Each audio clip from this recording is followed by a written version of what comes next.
Hello, everyone. Welcome back to another episode of Breaking the Lens of Bias. My name is Kat Killian, and I am here today to talk about what's the deal with Medicare reform. Um, and this relates specifically to drug prices for people who are on Medicare. And so I was having a conversation with someone a couple weeks ago, and they said that Joe Biden is a liar. And whenever I hear something a very strong opinion like that, I'm like, well, why do you say that? And this person is a senior citizen and on Medicare and Social Security, and says, well, my drug prices have been going up. And he said that he was lowering prices. And I said, well, let me think about that. Um, And I said, I have to do some investigation of that. Not that I was denying her experience, but I was speculative as to the conclusion that she came to and the reasoning behind that conclusion. So I did some digging into it. As with all of these bills and acts, it's a lot of legalese, very long. So, in all honesty, I rely on people who get paid to uh, reduce it into a language that most of us can understand the key points to it. And so, I've done a number of fact checking in terms of different sources, both conservative and liberal, to find out what it means. And this is from Forbes. So Forbes is pretty middle of the road, leans more conservative.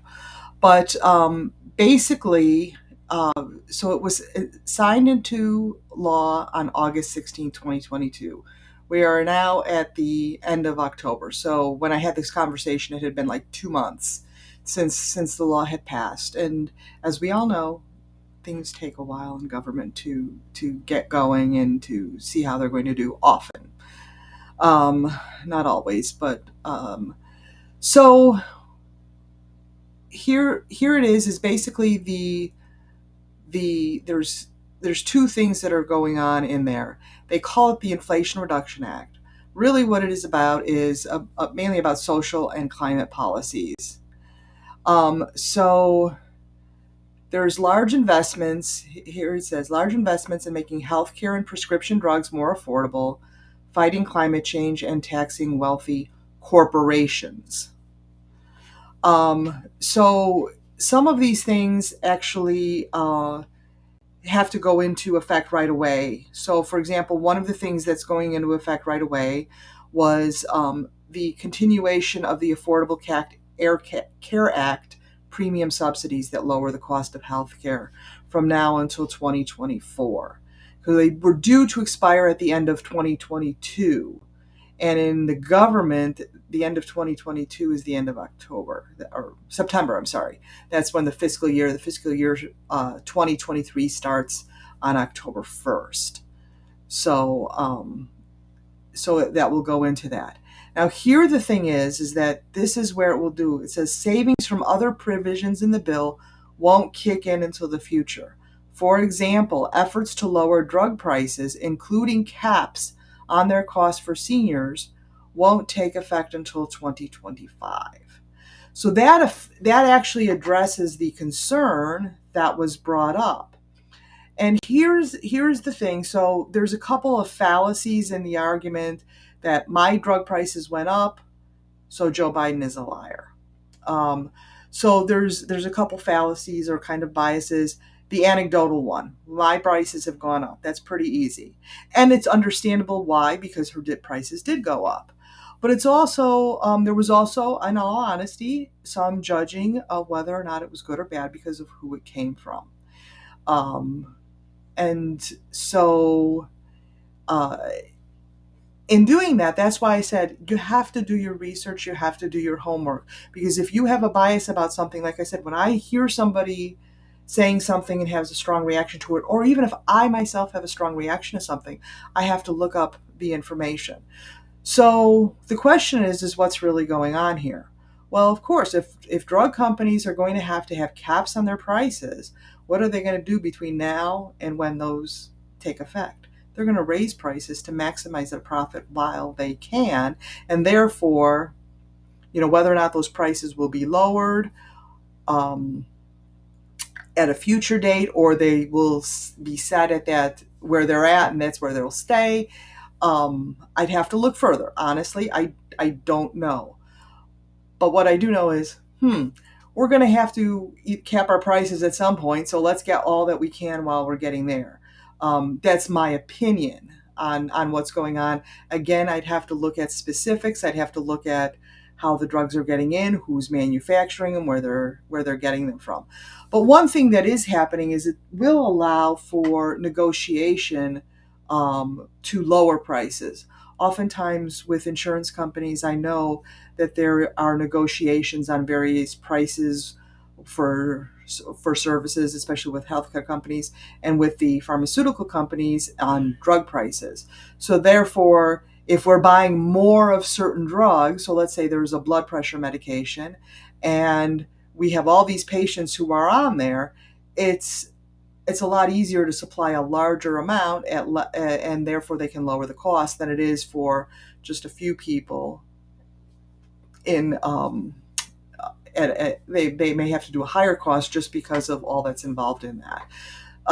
Again, I'm not an expert at it. I just know a little bit about what I have read, and I've come to that conclusion that I don't need to necessarily know all the specifics about something, but I know that there are a lot of wheels involved. It's not A, then B.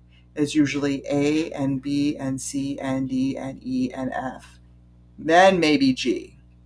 And that's the point, is that life is very complicated. Government programs are very complicated, and um, that's the way life is. So you have to actually live in the complexity and really do your homework on that. Now, this is what I'm going to say about messaging, and here's where part of the fallacy in the messaging, or the biases in the messaging. The Democrats come on and say, oh yeah, we've lowered drug prices. Well, no, you haven't lowered drug prices. Let's be more specific in our language and say, we have passed a bill that will lower drug prices in the future after all these provisions take place.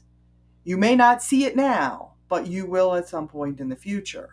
And I think the immediacy of the message is like, oh, we lowered drug prices. Well, wait a minute. No, you didn't. Not yet.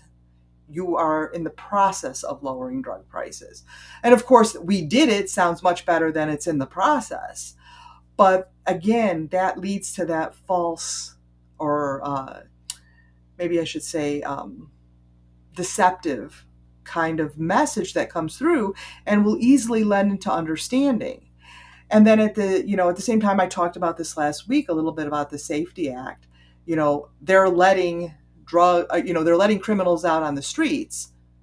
Well, wait a minute, the act hasn't even taken place yet, so these criminals are not out on the streets yet, and they may not be, because again, that was last week's show, so I won't go into that. The point is that the messaging needs to be on point, and if you want people to understand what it is that you're saying, and you don't want them to have a bias either for or against what you say. Obviously, you want it for if you're trying to promote something. But if you don't want people to have a bias against what you're saying, make sure your message is on point. Make sure that you are very clear in what you are saying.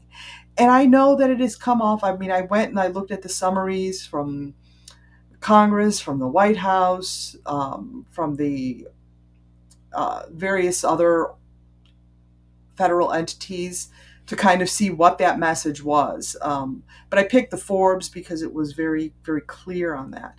But again, it all confirmed the same kinds of things. Truth be told, how many people are going to go and read those things? They're not. People are used to getting their sound bites from Facebook, from Twitter, from various news media, and oftentimes they'll pick media that is confirms their own bias on something. So if you're a Republican, you're more likely to watch Fox News. If you're a Democrat, you're more likely to watch CNN. Um, and that's fine. However, what that doesn't do is it doesn't give you a full breadth of what people are saying and what people's understanding of things are. And by doing the research yourself and not relying on pundits or commentators or other people to give it to you in a soundbite of 140 characters or less, you are more likely to get a better understanding of that. And so I'm going to turn this kind of into a civics lesson here. It is our responsibility to be educated and to look at all sides and then draw our conclusion as to whether or not we agree with someone's policy. But when we are in this thing where we are name calling, and it happens on both sides of the aisle, we are not going to get any kind of consensus on things to move our country forward, which I think everybody wants to do, whether you are a Democrat or a Republican or an independent. We want to see our country prosper and progress. We want to see the ideals promoted in our founding documents to be respected and to be realized for all citizens of the country. But if we're in this muck and name calling and going back and forth, and we as individuals do not follow through on our responsibility to be educated on what these mean to us, then I think what we're going to do is we're going to continue to stay in that same place, and we're going to continue to have these biases back and forth. So I'm going to ask you today, and this is kind of a call, this is a little bit different than what I've been doing, is do you want to break your lens of bias? Is there something that you see in your life? And are you really okay with that? Or do you want to somehow meet in the middle and find some kind of understanding with people who may disagree with you, and to move forward?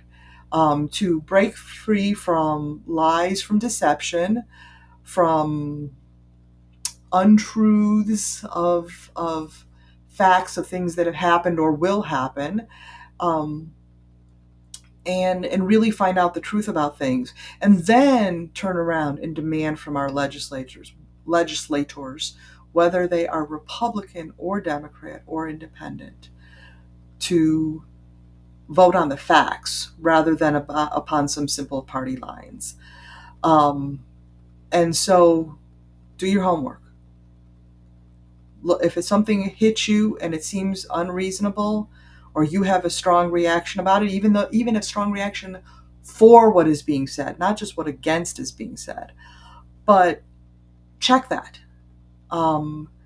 We all can fall prey to biases and fallacies of thinking. And so I'm just trying to illustrate what those are, and hope that it makes you think, because certainly it's made me think about a lot of things since I decided to do this show. So I'm going to ask if you have any comments or questions concerning this issue or any of the issues I've raised in previous shows, to please comment. Please subscribe to my channels. On Facebook, Breaking the Lens of Bias. On YouTube, Breaking the Lens of Bias. And for those of you who are my dear friends, you can catch me on my own personal channel. But yeah, your comments are valuable. And if you have any topics that you'd like me to explore, where you think somebody may be spouting a biased opinion or have a fallacy in an opinion, I'd love to tackle that and to do the research and to look into the topic and have a discussion on it. So just contact me and on my channels, and I hope to see you next time on Breaking the Lens of Bias. Thanks for tuning in today. See you next week.